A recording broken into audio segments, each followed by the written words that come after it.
Once upon a time, there were 4 little rabbits, and their names were Flopsy, Mopsy, Cottontail, and Peter. They lived with their mother in a sand bank underneath the root of a very big fir tree. "Now, my dears," said old Mrs. Rabbit one morning, "you may go into the fields or down the lane, but don't go into Mr. McGregor's garden. Your father had an accident there. He was put in a pie by Mrs. McGregor. Now run along and don't get into mischief. I am going out." Then old Mrs. Rabbit took a basket and her umbrella and went through the wood to the baker's. She bought a loaf of brown bread and 5 currant buns.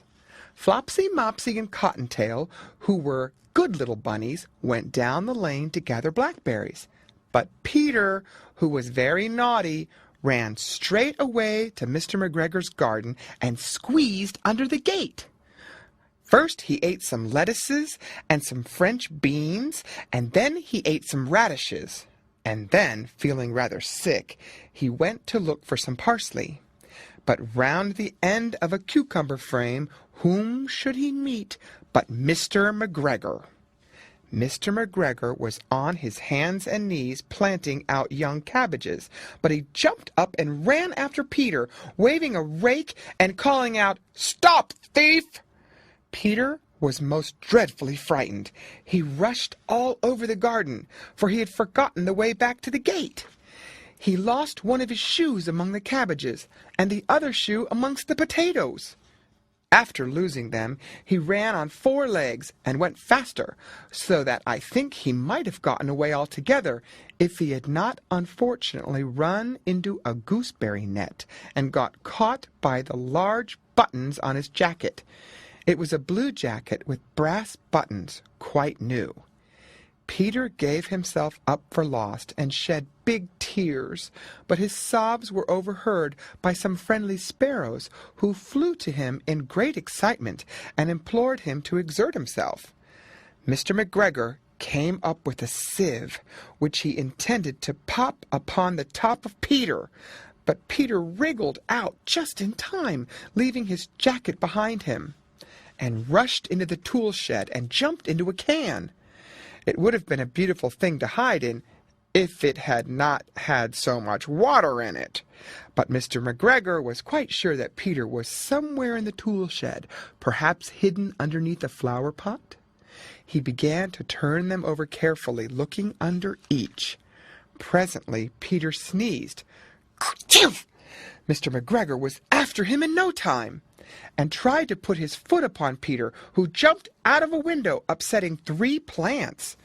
The window was too small for Mr. McGregor, and he was tired of running after Peter. He went back to his work. Peter sat down to rest. He was out of breath and trembling with fright, and he had not the least idea which way to go. Also, he was very damp with sitting in that can. After a time he began to wander about, going lippity-lippity, not very fast, and looking all around.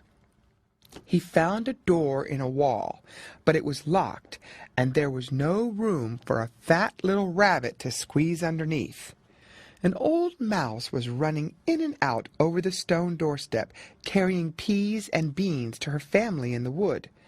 Peter asked her the way to the gate, but she had such a large pea in her mouth that she could not answer. She only shook her head at him. Peter began to cry. Then he tried to find his way straight across the garden, but he became more and more puzzled. Presently he came to a pond where Mr. McGregor filled his water cans. A white cat was staring at some goldfish.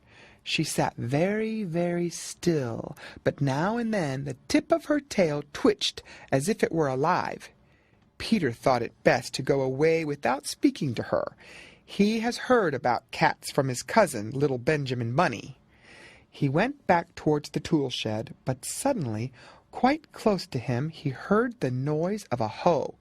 Scritch, scratch, scratch, scritch. Peter scuttered underneath the bushes, But presently, as nothing happened, he came out and climbed upon a wheelbarrow and peeped over. The first thing he saw was Mr. McGregor hoeing onions. His back was turned towards Peter, and beyond him was the gate. Peter got down very quietly off the wheelbarrow and started running as fast as he could along a straight walk behind some black currant bushes. Mr. McGregor caught sight of him at the corner, but Peter did not care. He slipped underneath the gate and was safe at last in the wood outside the garden. Mr. McGregor hung up the little jacket and the shoes for a scarecrow to frighten the blackbirds. Peter never stopped running or looked behind him till he got home to the big fir tree. He was so tired that he flopped down upon the nice soft sand on the floor of the rabbit hole and shut his eyes. His mother was busy cooking. She wondered what he had done with his clothes. It was the second little jacket and pair of shoes that Peter had lost in a fortnight. I am sorry to say that Peter was not very well during the evening. His mother put him to bed and made some chamomile tea, and she gave a dose of it to Peter. 1 tablespoonful to be taken at bedtime. But Flopsy, Mopsy, and Cottontail had bread and milk and blackberries for supper.